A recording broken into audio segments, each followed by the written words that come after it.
कि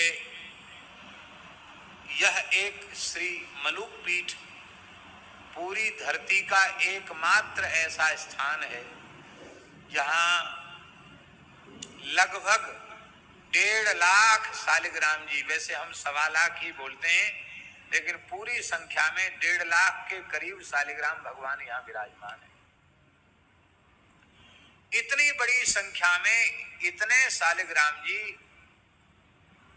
कहीं नहीं है, कहीं 10,000, कहीं 20,000, कहीं 40,000, 1 लाख भी कहीं नहीं है। पर यहाँ भगवान की स्वयं की अहेतु की कृपा करुणा से इतनी बड़ी मात्रा में भगवान शालिग्राम बैठे हैं, विराजे हैं।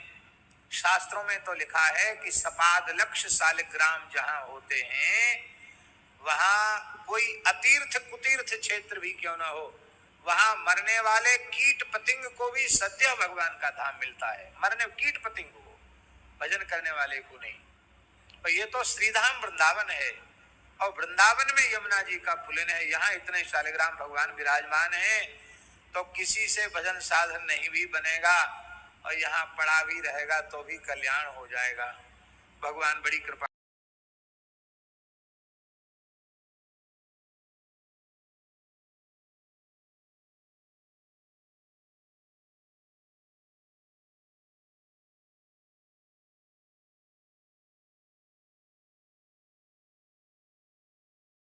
गंडकी के पुत्र हैं शालिग्राम, भगवान को गंडकी को सुत बोला जाता है। और भगवान शालिग्राम जो है मुक्ति प्रदान करने वाले और भगवान नारायण के स्वरूप हैं, साक्षात विष्णु ही हैं शालिग्राम। और शालिग्राम हर अवतार मिलते हैं।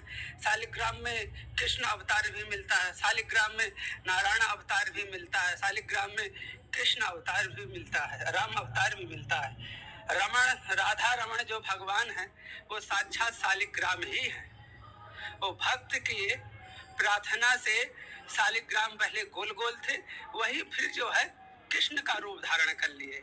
तो शालिग्राम कोई जड़ नहीं है, कोई पत्थर नहीं है, साक्षात भगवान है।